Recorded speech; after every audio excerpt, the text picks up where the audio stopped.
Today, I'm talking to Sam Ovens, a serial entrepreneur who's had a big impact on my life and how I think. He used to be known as the consulting guy wearing a blue suit in his New York apartment, but now he's building School, a community platform that I think is going to go to $1 billion. And we dove into things like why the best decisions are based on feeling, the downsides of monk-like discipline and why you may need more distraction and chaos in your life, how to develop your intuition and live life on your own terms. After this conversation, I felt the urge to sit down and really reflect on some of the things that he talked about, and I think you will too. So, put on your seatbelts, let's get into it. A few years ago, you were known as the consulting guru wearing a blue suit in a New York apartment, teaching people to start a consulting business, maybe making $10 million a year, and then you went incognito for a while. And now you have a software company, School, that if I had to guess is going to be worth hundreds of millions of dollars, and you look very different. And so last year in August, we hung out for a weekend retreat at a creator event.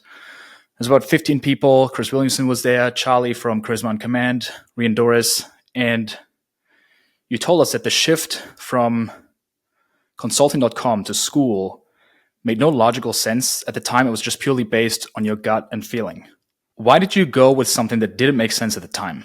Financially, it didn't make any sense because, well, in the short term, because, I had a company that was making a lot of money, very profitable, and everything was working fine, right? So, and then School I just knew it would cost a lot of money. I didn't know how it would make any money, and it was unknown territory. So, the polar opposite. So there was that, but the main reason was I had fallen out of love with the business and also the work that I was doing each day. I didn't think it was very well aligned to my personality. I am quite introverted. I don't really like being on camera. I don't mind talking to people because it's just very natural to me. I mean, I talk to people, right? Like, who doesn't? And I forget the camera's there, right? But I really don't like talking to a camera.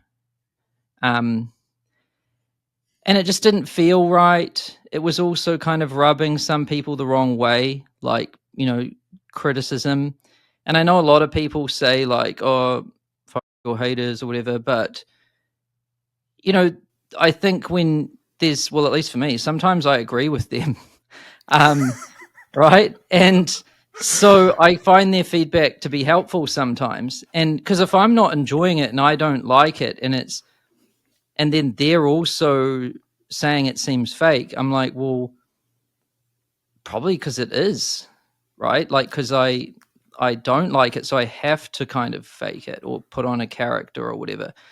So it was more based on just feeling and I think that's what, most people just probably want to be successful and they don't care how it happens, right?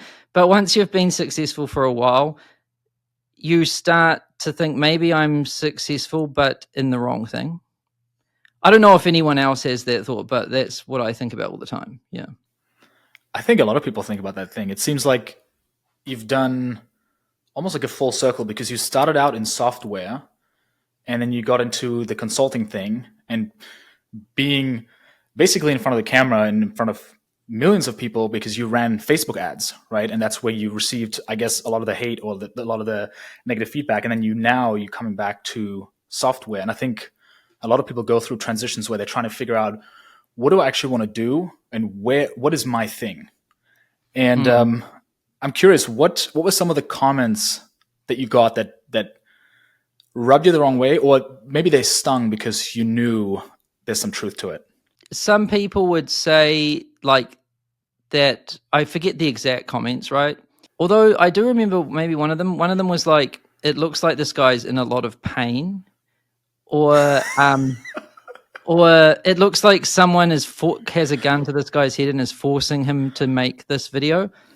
And then there was just various ways of saying that this is fake, or I don't trust him, or I don't trust this, right? So And then I thought, well, I am in pain. I do have to force myself to make these videos. I don't like making these videos. I dread it. And I am kind of faking it because I have to maintain this particular character. Because, if you just change the nature of your channel all of a sudden, people are like, whoa, wait a second, what happened to that other stuff, right? It's like being a musician and changing. It's like going from rock to acoustic, right? Like your rock fans are going to be a little disappointed. So you have to kind of put on a show.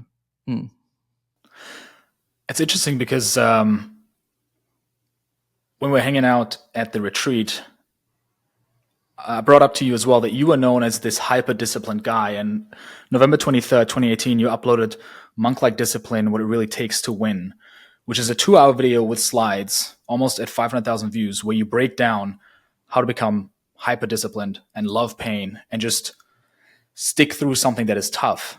And you shared that you weren't doing that anymore. You stopped meditating consistently. You had a more flexible schedule. I mean, even you saying yes to this here, right? It's something you would have never done. And that's actually the advice that you gave to me as well, that I should be more fluid and less rigid. And I did do that, and it actually led to a lot of growth in the last few months. So thank you for that. One of the things that you said was at the retreat was, if something sucks, I often think there's something wrong. Yeah. That's not how you used to think. What changed? Well, I think part of it is it's a luxury, right? Like a lot of people just want to succeed and they're willing to do anything, not anything, but, a lot of stuff, and they're willing to go through a lot of pain. But once you're able to do it, you realize that you can do almost anything, and you may as well pick something that isn't painful, right? So you don't have to do the thing that sucks. And there's a lot of intelligence to that, actually. Like, what makes a good product is something that makes people feel good, right? To use. So, like, you use an iPhone, you use a MacBook Pro, it feels good. It's nice to use. Bad products make people feel not very good. And so that difference between like a good product and a bad product is how it feels, right? And so to make something great, you have to be very attuned to feeling and how it makes the user feel, right? And what I've found is that to do that, it has a high like correlation to how the creator feels making it, right? It kind of shines through or something. And so there's a lot of intelligence to that, actually. Like maybe you can succeed at some level doing things you hate and just grinding. But what if you found a way that was fun? Maybe it would, if you did find that way, it would probably work way better. Yeah. What you kind of alluded to is that you earn to get to that stage, right? It's not something you start out with. Because in the beginning, No, when I you were think you starting out, can really start with it, honestly. Like, I just don't think anyone even cares for that when they're not successful or broke. I think they should be mindful of that, really, because maybe they could be a lot more successful. But you have a very scarcity-based mindset when you don't even believe you can make it in using any method, right? So that's just my experience of it. But I have noticed some people, they just follow their heart and intuition from the beginning and they never have to go through that stupid thing. Yeah. interesting. Because I look at a lot of people who have not done that, or who do that. They follow what they're passionate about, and they've never built a business before, and their passion happens to be a very competitive niche, right? They're like, oh, I like fitness, so let me do fitness clothing. And good luck, you're going to be competing with Gymshark. How about you just launch a boring gardening product first? You learn the stages of business, and then once you have some wins under your belt and some experience, you can then go into. But I guess it depends on the passion, right?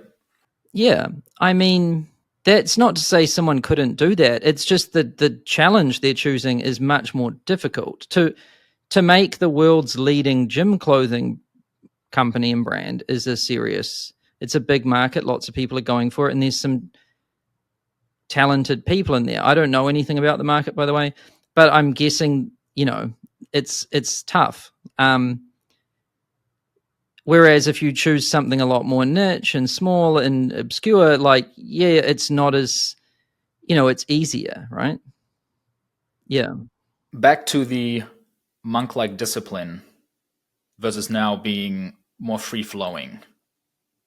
What does that look like, and why did you decide to, I guess, just add more chaos into your life? Well, there's a danger of like saying things like, especially on the internet, because their life is more complicated than words, and so it's just like how a map doesn't represent the territory. It's a map is not the territory, and the words aren't the actual life experience, right? So I think I was a little bit more extreme in that I applied one thing to everything and thought that is the only way. Whereas now I still definitely have some monk like discipline for sure, but I'm not so rigid in what happens when I'd say my monk like discipline at the moment is showing up. Like, I wake up pretty much at the same time every day, and I show up to work every day, and I work hard the whole day. But what I do within that day is more free flowing and not so rigid, right? Um, and so that is, I used to schedule everything out. Like the night before, I'd, schedule it all out, and I wouldn't let anything interrupt that. But I don't really do that anymore. And I also have to be a lot more distracted. It is the nature of my job, because there's many teams inside school. And if one of them is blocked all of a sudden, or they've got a question, if I don't answer that right away, I'm holding up a whole team. So I can't put that in a schedule, right? And sometimes I might have a plan, but something I might just discover through some random accident might be better than my plan. And I'm always willing to change it. But that's more complex than it sounds, because the overall plan and goal doesn't really change. And it's not like I'm changing niches every day. I'm not changing companies. I'm not trying a new product. I'm working on the same thing every day with extreme consistency. But it's the nuance that's more free and fun, if that makes sense. Yeah. I guess the goal of 1 billion users stays consistent, and just the approach changes to adjust on the fly, to adjust to feedback. And one of the things I mentioned to you was maybe it was necessary for you to make the change to being more free flowing and flexible because you recently, or fairly recently, became a dad. Because that's when all the consistency, I feel like you must be flexible when you have kids. Yeah, that was definitely a helpful experience, because, you know, I'm definitely kind of a control freak, and I like to control things and structure them and organize them and do that. Having a kid, you cannot control them, right? You can't create a system, you can't create a schedule. You can't really do much at all to control them. And you have to be very reactive and iterate live, um, and go with the flow too, right? And if you fight it, it'll ruin you. Um, but if you find a way to work with it, it's surprisingly like effective and helpful. And then I kind of applied, just I kind of used that same kind of experience or pattern or whatever to my business, right? Yeah. So instead of having a schedule, I just had a list of things to do. And yeah, I was a bit more reactive and stuff. And because having a kid taught me that it's really quite different. Before, to focus, I could just block out a whole day, right? And I was like, okay, I've got a clean day, no distractions, I'll focus. But then after having a kid, I was like so distracted. I was like, oh my God. But then when you're not, you're ready to go and you have more intensity and you learn how to use those small moments much more effectively.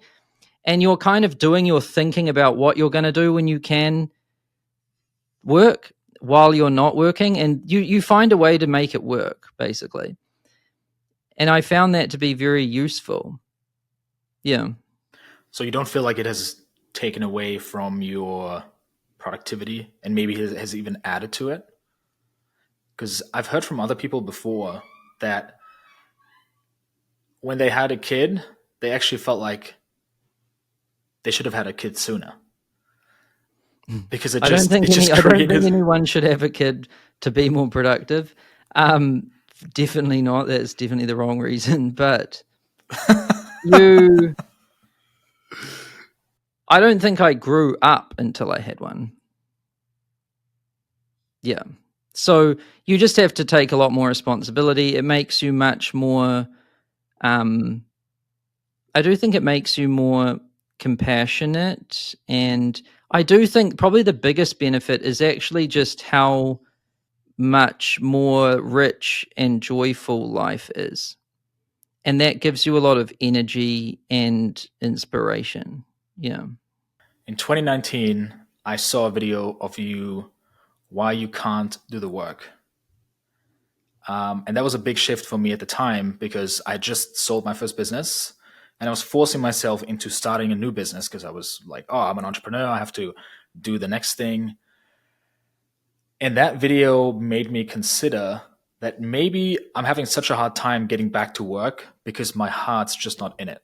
If you can't do the work, that's the lesson that I took away from it. Your heart's probably not in it. I feel like that's something we already touched on with school, right? Hmm.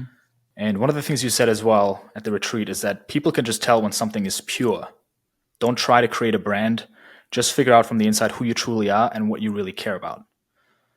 How would you go about that?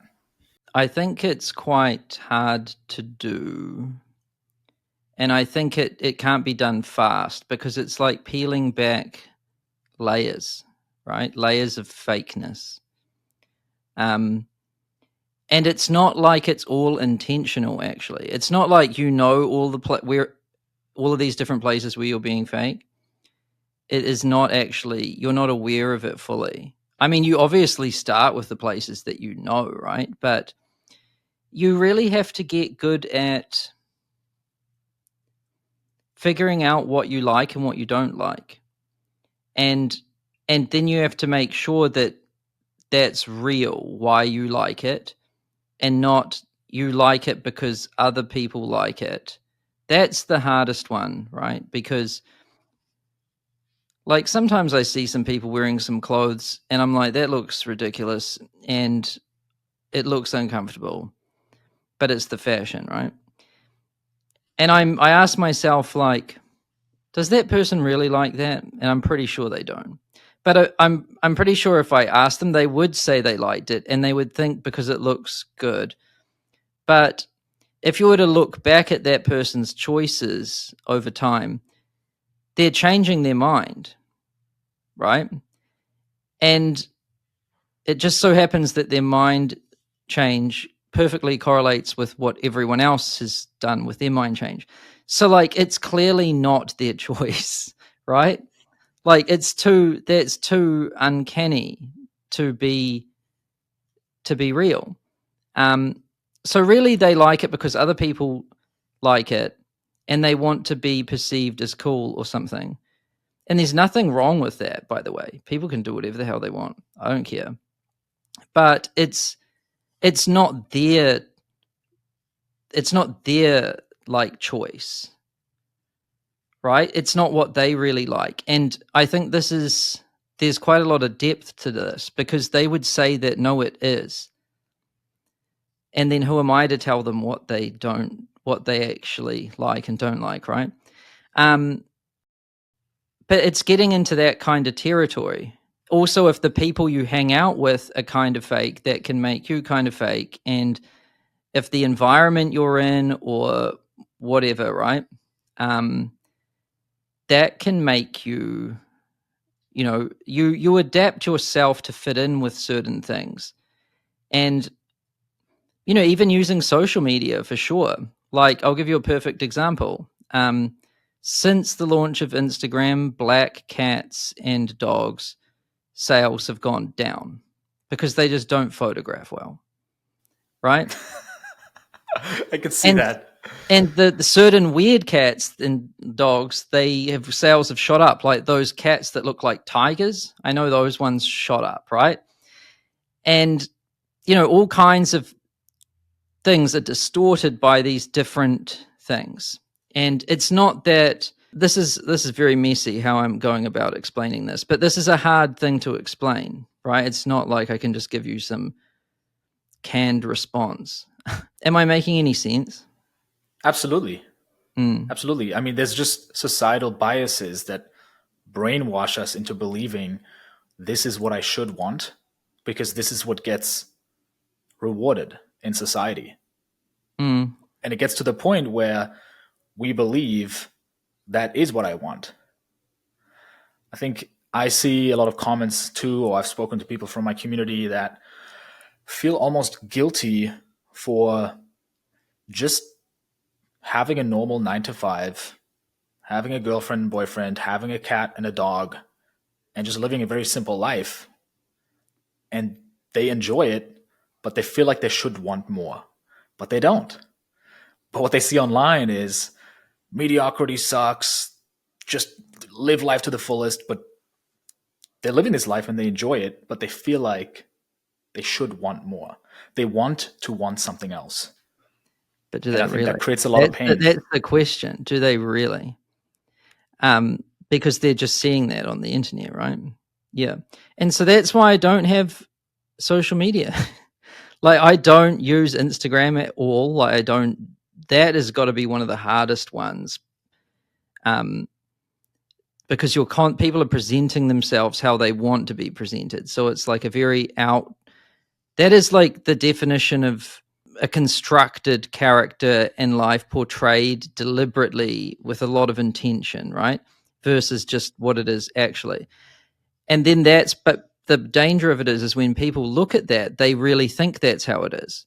And then they compare that to how their life really is. And the juxtaposition is so stark that they feel so bad. It's such a like dangerous setup, really. Because my wife used to look at it a lot and she would show me these videos and she was like, oh my God, look at this family. They're traveling all the time. Why don't we travel more? And I'm like, dude, this woman's a psychopath, first of all, because if you're traveling overseas with kids twice a week, you're a psycho. First of all, I was like, you don't want that. Trust me. Like, you've forgotten what it's like to get on an airplane and go through an airport with kids. And second of all, we travel like a lot. I was like, think about your childhood and how you grew up. How often did you go overseas or fly anywhere?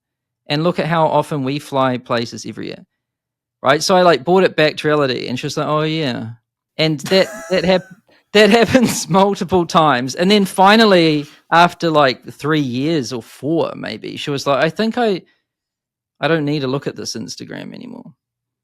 Yeah, and now she doesn't. She doesn't use it. Yeah, you never know what's going on behind the scenes. I mean, there are channels on YouTube as well that go on all these cool adventures and they document them. And I mean, I've made a big shift too with my content where I would make these really high production videos.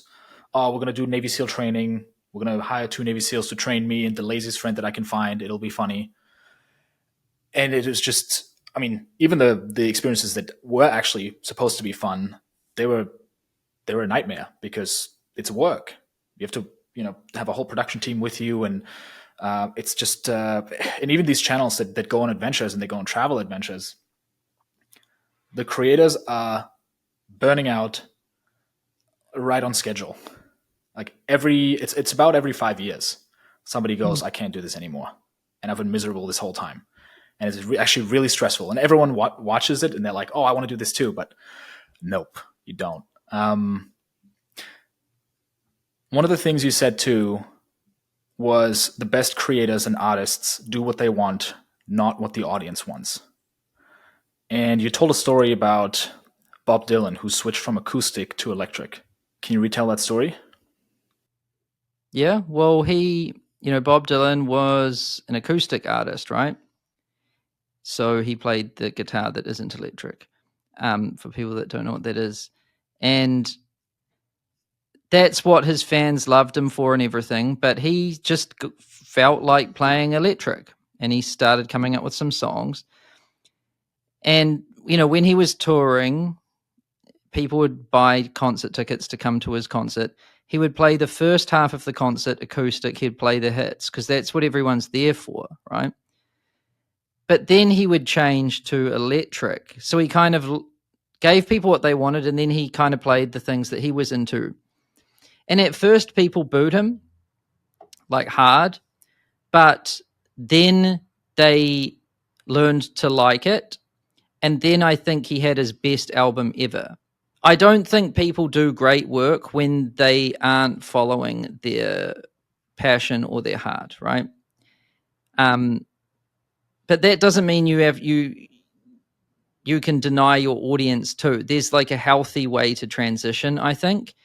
And that's what I think everyone's too scared to do. I think they get burnt out because they've changed their mind, and maybe the things they used to say they don't agree with anymore. And so, now being in that character or doing that performance, it's not right, and it's killing them basically to keep it up. But if they change, their audience will hate them. So like, you know, that's the typical kind of dilemma, I think, for an artist. Yeah. Yeah, or even an entrepreneur. I mean, that's what you went through, I guess, 5 years ago, 6 years ago with consulting.com. And it took you about 5 years to actually make good money with it. I think you even mentioned that you put most of your own money into it. Yeah. And you just stuck with it. And I feel like this is something I'm going through right now as well, switching to long form podcasts instead of the high production videos that I used to do. And I mean, right now it's tough because the views aren't what they used to be. They will pick up again, but right now I'm getting a lot of negative feedback. People are unsubscribing every video that I upload, negative comments. But I know if I just stick with it, in a year or two, it won't matter. And so I think it's a common experience for a lot of people that you have to get worse first in order to get better when you switch. Yeah. And people don't like change, right? So like and I don't even blame them, honestly, because there's some like musicians that I like Led Zeppelin and stuff. And if they came out with a totally new sound, I most likely would not be into it at all. And I would just still keep listening to their classics, right? In fact, that happens to almost every band that I've ever followed. As they progress, I don't like a lot of their new albums. It's just kind of natural, honestly. But they pick up a new audience, right? Some people might follow, like go from the classics and love them all the way through, but it's just normal. You just have to like really think about it properly instead of panicking. Yeah. One of the things that also really stood out to me when I learned from your videos back in the day, that's by the way how I found you. I saw you in Facebook ads like a lot of people, and then I ended up seeing you on YouTube and I watched all your YouTube videos. And then I just bought the courses because I was like, I just want more content. I don't want to start a consulting business. Let me just let me just learn from him.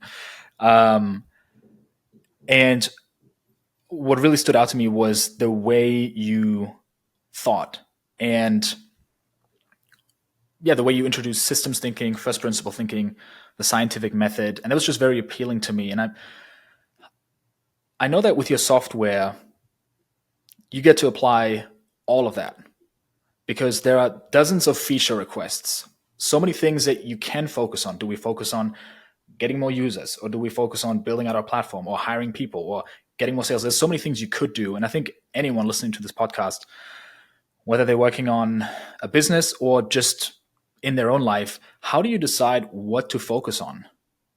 Because there's so many things that you can do. Is there some sort of mental model that you have or thought process that you go to that helps you define what problem to tackle first?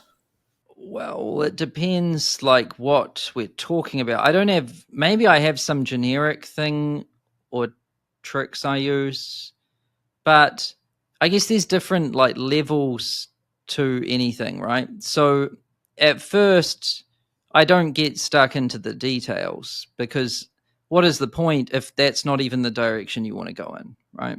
So you have to think more broadly at first because that one choice you're not going to be able to escape later.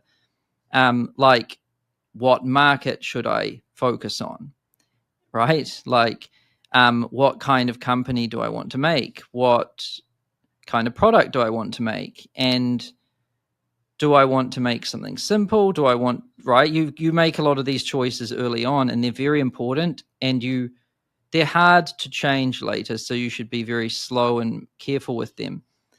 But then in the day-to-day noise of it all, like if people are just asking for features, I use the product myself, so I have my own experience, right?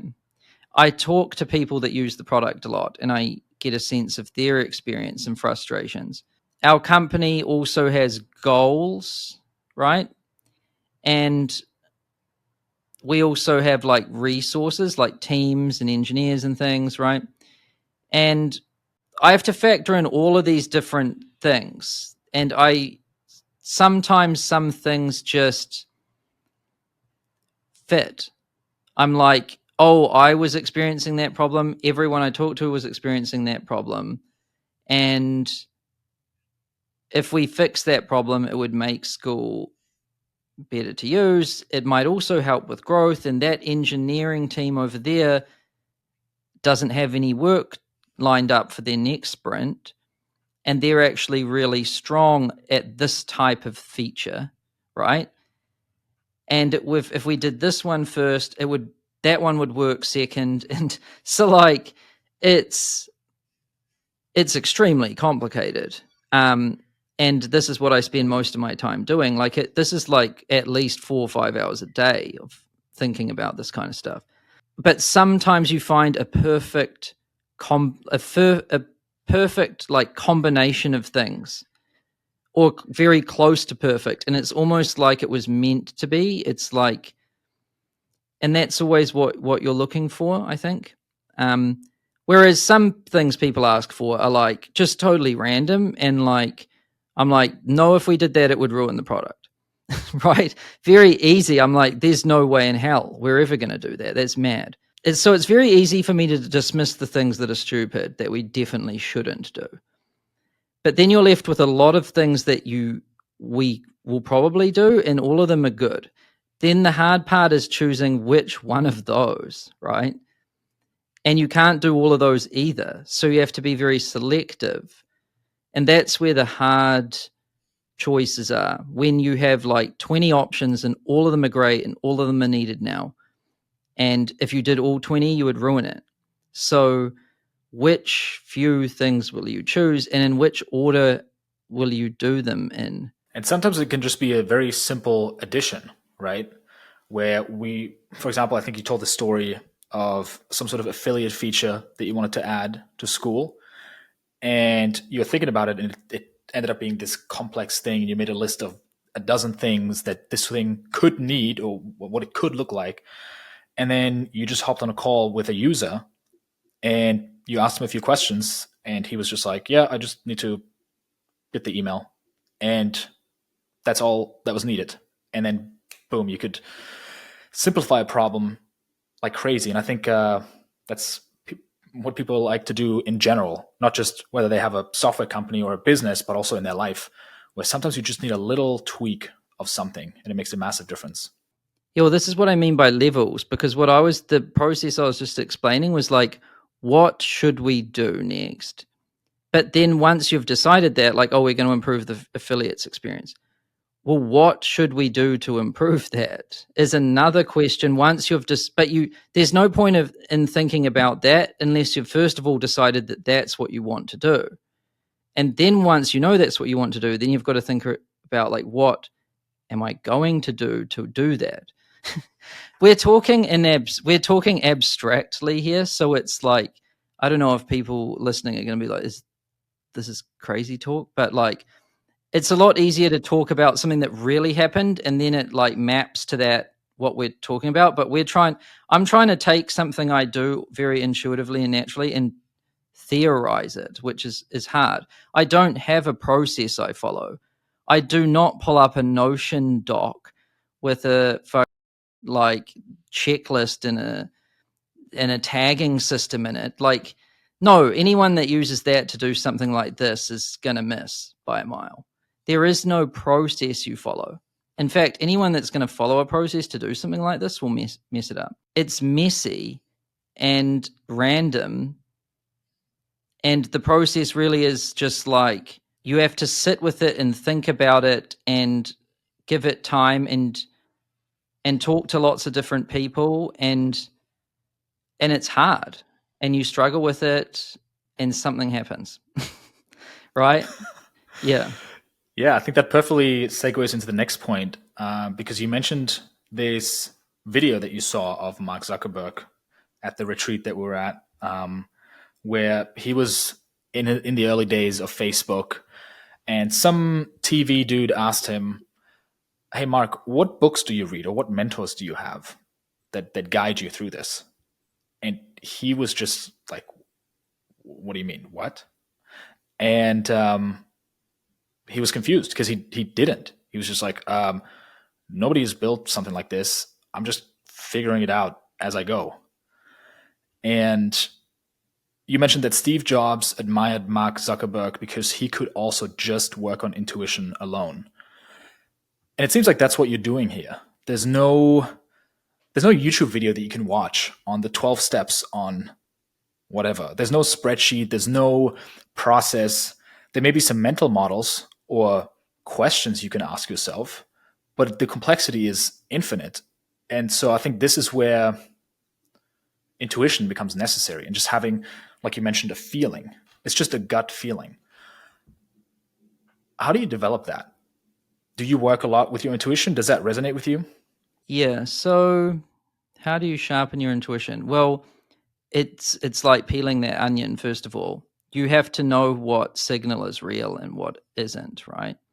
So, and you also have to just tune the signals that you're receiving. So, for example, looking at Instagram or Twitter, too much signal, like, it's just piped straight to your brain, like, and it's random, it's chaotic, and it's all over the place. And so even if I look at that, I'll lose it for a little bit, because there's just too many conflicting thoughts in my head, and there's no reason why they should even be there. So you have to, like, really figure out what you like, what you don't like, which takes time. I think you have to develop your own taste, right? And you do that the same way you develop taste for food. Like, everyone knows what food they like, hopefully.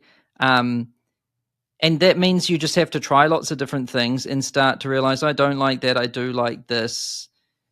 And then you have to explore, I guess. You have to try lots of different things, and you have to start collecting.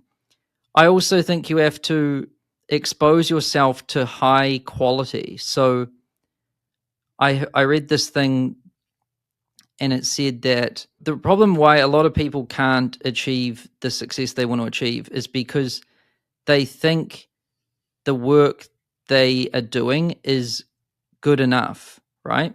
It's not that they're, like, egotistical or anything, in that they know it's not, and they're deliberately just thinking, oh, it is. And it's not like they're lazy either. It's more complicated than that. It's that they haven't experienced great, right? And so It's just like if you lived in a cold climate the whole time where it got dark at like 3 o'clock, you don't know what other climates are out there, right? So you have to be exposed to something to understand it. And until you've had exposure to something great, you really don't understand what great is.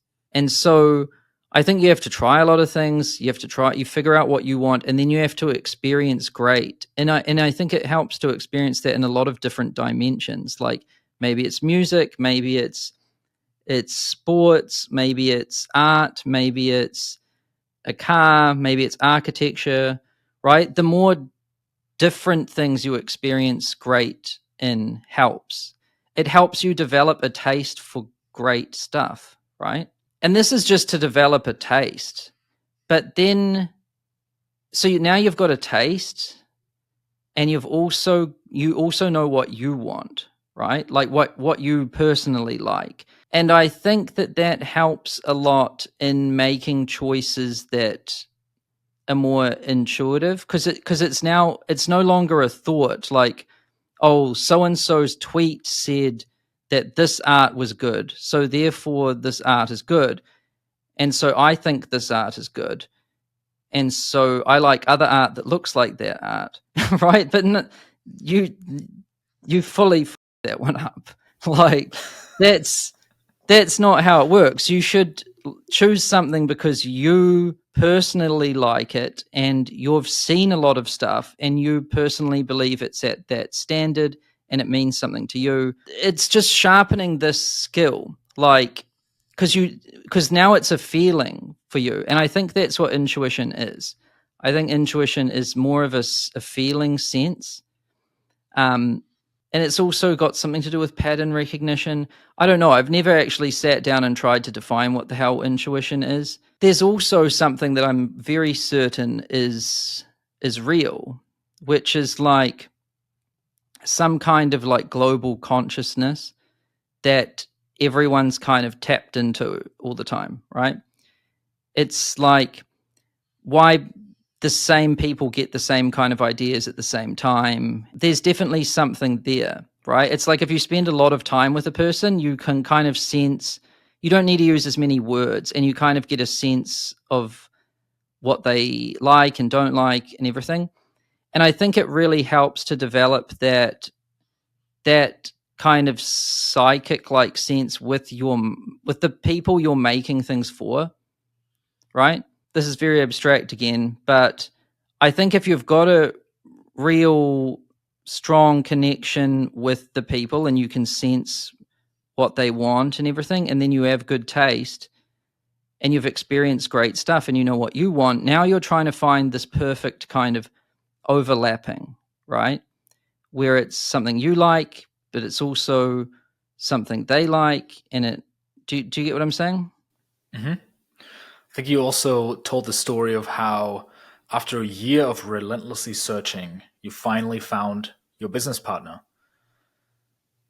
And I think that's how you described what it was like talking to him. Because you would say something, and maybe you also said what you just told me, which is like, oh, that's kind of abstract, but you get what I'm saying? And he would just nod and be like, yeah. And you you just got each other. Did I remember that correctly? Yeah, well, this is, some life's interesting, right? So like when you work with some people, you have to explain yourself in painful detail. You have to like really just put a lot of effort into explaining something, and then they still don't get it. You got to explain it again, again, again. Maybe you got to draw diagrams. Then they show you something and it isn't what you meant, and you iterate your way to first an understanding. And maybe it never actually works. But there's other people you meet where you just say like a few words and the other person, you just have a feeling like the other person understands what you're saying. Like it's like whatever you can see in your head when you're explaining it with words. Because I think, well, that's at least what I do with language. I first visualize it and then I use words to share the picture, right? And I'm like, whoa, I think he can see it. And I've barely spoken. and then he goes away and does it. Doesn't even do it exactly how I said. Does it? He understood it so well. Does it better than I had imagined or could articulate, right? And then I'm like, oh my God, I never knew such a thing existed, right? Like there are those kinds of people and connections, right? And that's something special. Like I have that kind of with my wife too and my business partner. It's very special when you find that. It makes doing anything a lot easier and it's not so exhausting. And you do kind of have these special things happen that were not planned or intentional that end up making something great. Yeah. Going back to the idea of following your intuition versus just following others and what others are saying, there are lots of really intelligent and successful people that I know personally that really look up to you, and you have a cult like following. I don't know. I. Yes, I would say so. Would you say you don't? I don't really know because I don't make videos anymore. I don't even send emails. I don't have social media. And I had some influence before. Like if I sold a course, it would work. It could, but never like on the scale of the big influencers. Sure. I don't think it's about scale necessarily, and I know I'm putting you on the spot here, but I think yeah, I think you have a very loyal audience, and I think you had a big impact on a lot of people. And yeah, I think people gravitate towards people who Small and just loyal, think I for would agree themselves. with. Small and loyal, I would agree with because the people that were my customers or fans, they were long time, but Hmm. never big. No. That was the thing. Yeah. Mm. Yeah. Yeah, but I think people gravitate towards people who think for themselves, who are unorthodox. And I think part of your quality is, again, a lesson that really stuck with me. And what I learned through you is everyone is proven wrong until proven right. And kind of this contrarian thinking, just questioning everything, whether somebody says, oh, this is the greatest thing ever, is it really? Or somebody says, oh, this doesn't work anymore, That's a does it pessimistic really? view, by the way. So I would never say something like that anymore. Like everyone is Okay, wrong until proven right because it's so extreme. Like sure. that's not how I treat my wife. Like Yes, it's of course, different. of course. It's I'm definitely putting not you on how the I spot treat. here. Yeah, but do you Yeah, see yeah, what I'm saying about the danger of saying things, especially on the absolutely. internet? Yeah. I experienced it too, but I'm able to.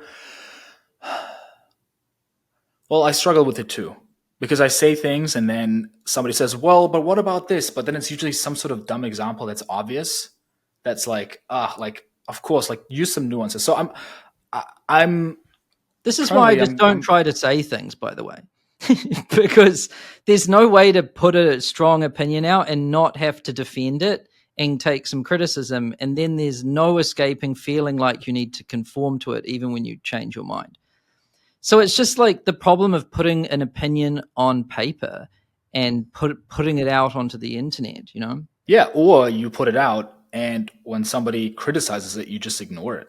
It's tough, but I think it can be done because I think there's always a loud minority that just kicks and screams and just like, but what about this?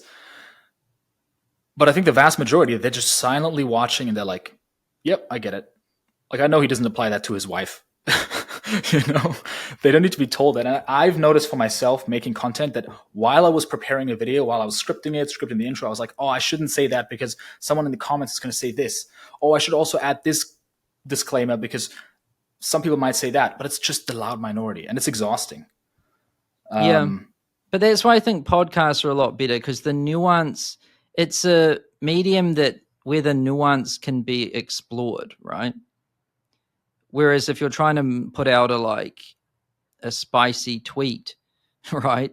Like it has to have some spice to it to go viral, but that spice kind of makes it extreme and not so useful. Yeah. Yeah.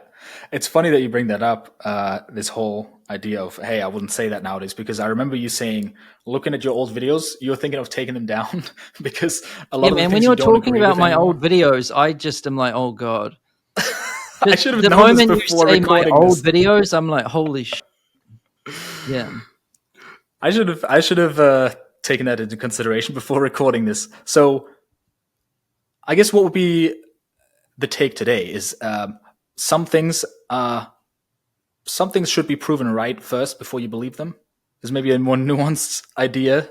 Well, if it's about like constructing your own worldview or trying to figure out what's true and what isn't, I think first of all, you have to decide to just not care about most stuff, right? Because there's too much going on in the world to have an opinion or to even try. It's exhausting to try to figure out what is actually going on and what is actually real and what you actually think about anything, right? Like that's so you've got to reduce the field that you care about, honestly, to something that is manageable.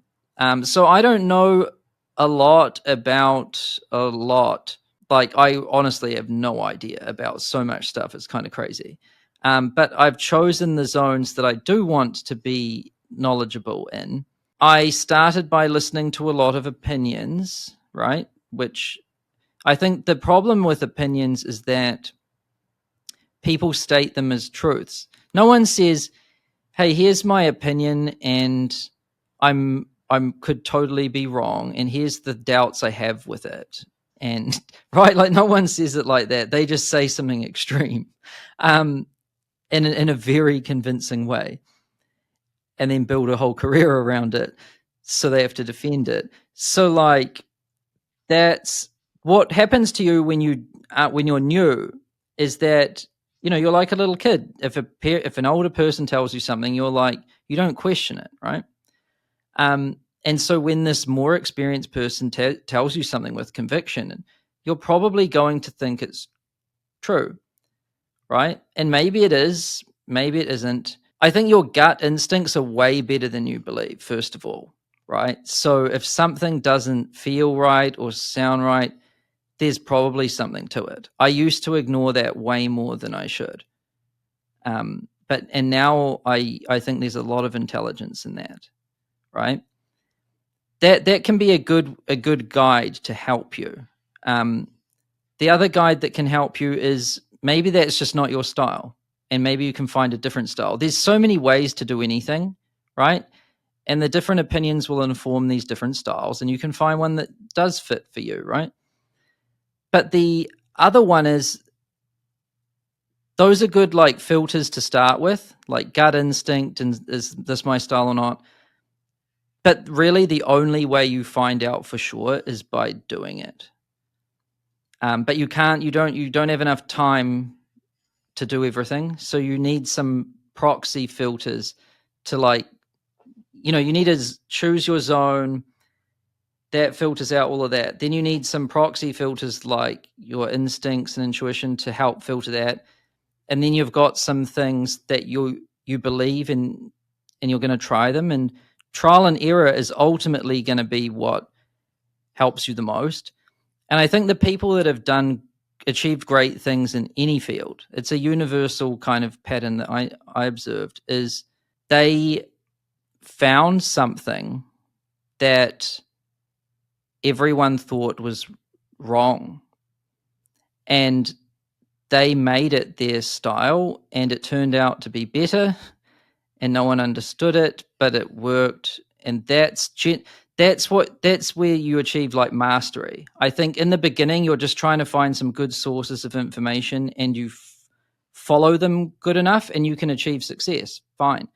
But you're never going to break out to that totally different. You're not going to become an outlier unless your fundamental philosophy is different than everyone else.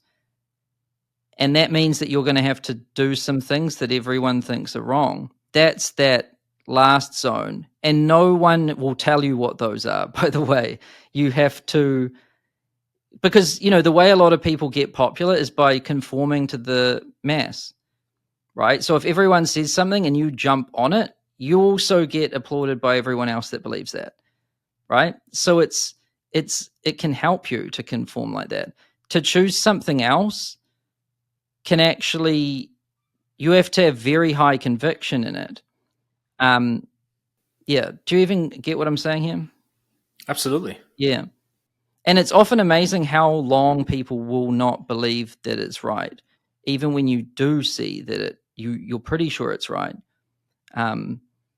So yeah, that's what I would say, which is not as clean as everyone is wrong until proven right. But It yeah, seems like the shift that you've gone through is you've been making videos that had to be applicable for people. And back in the day, you had to give them some sort of framework. And when you were able to just stop making videos and you're like, hey, I'm done with this, the new approach for you now is just, hey, there's no right or wrong. Everyone has to figure out their own way of doing things, their own worldview, their own way of operating in the world. And that's not really something that you can teach in a video with a process or a checklist or something like that, right? So, well, doing is messy, and I do, and I have no care for how it comes out when I try to explain what I do, right? But I think when your real product is what you say about what you do, you change what you do to better fit how it sounds when you explain it. So, which one is driving? Which one is dictating it? For me, I just want to do a good job, make a good product. I don't care about anything else. I never give a moment's thought about how I'm going to explain something. I've honestly never even tried to think about it until you asked the questions. Because who the hell is, why would I think about that? It makes no sense. But yeah, if you're trying to make it a Notion template, it needs to be different, right? I'm sure you've noticed that a lot of the productivity Notion people, they need to make something kind of crazy in Notion for it to be like desirable, which makes no sense to actually use. never, But it's never. sexy. It's sexy. You see it, you're like, I want that template. Give it to me. That is a juicy template. Dude, that's how it is. Seriously, some people show me their like systems, and I'm like, good God! Like, I just literally have a notebook. Like, that's I was it. going to say the exact same thing. I'd have this. This is my Notion template. Yeah, I have a And the Notes notebook, app. and I show up and have a coffee, and then that's it. Like, there's no fancy system. In fact, the times I've tried to use something more complicated, it always has turned out to be a bad choice. Yeah. I feel like it's a cycle that people go through where in the beginning, well, that's what I see a lot. They follow other people's advice, they have the complexity, they use the tools of other people, and then they boil it down to just, oh, I don't need this. Do you think that's necessary? Or do you think somebody could just go straight to the finish line, basically? And because that's just the pattern that I see with people. Yeah, well, it's like, it's if you're just scrolling these feeds, right? Like, people get distracted. Like, and the way people talk on these feeds is with high conviction. And so, you're this person trying to figure out how to be successful, and you don't really know who to listen to. And someone is like, this Notion template is the way. And they say it in a very convincing way, and it looks fancy. And you're like, this must be it, because I've just got a pen and a piece of paper, right? And you get suckered, basically. Yeah. I mean, maybe I do think that you've got to go through a lot of these experiences. There's no such thing as just, you have to make a lot of mistakes to learn, right? So there's nothing wrong with it. And maybe some people actually get benefit out of the psycho Notion template, right? I doubt it, but maybe there is some psychos. But having that experience of getting suckered and it not working, and then retreating back to what feels right for you, which is just this piece of paper, gives you the strength next time you see a fancy Notion template to be like, wait a minute, I've been here before. And right, like You get suckered again. yeah, you're like, I'm not going to get suckered again. Or maybe you got to get suckered 4 times before you learn that lesson. But I certainly have been suckered in almost every way you could. But maybe it kind of reminds me of that saying Michael Jordan said. He said, I failed and failed and failed and failed so much, and that is why I succeed. Right? Because that's how, if you really think about it, that's how everyone succeeds. By learning what not to do, by doing it and it not working. So like, yeah, you've got to go through it, but I think it can be helpful to know that those shiny, complex things it's often just the bare basics, honestly. Like, it's just the amount of time you spend doing something, how much you love it, how consistent you are, and how pure you make your practice of it. So like, there's no things kind of distracting you from the essence of the thing. Is there any other big thing that you look back on in your old videos and you're like, yeah, nah, I Well, wouldn't there's say that probably today? almost everything. I don't even know what's on that channel, first of all, because I just have ignored it for a few years now. But I don't even want to look at it. Like, even the thumbnails.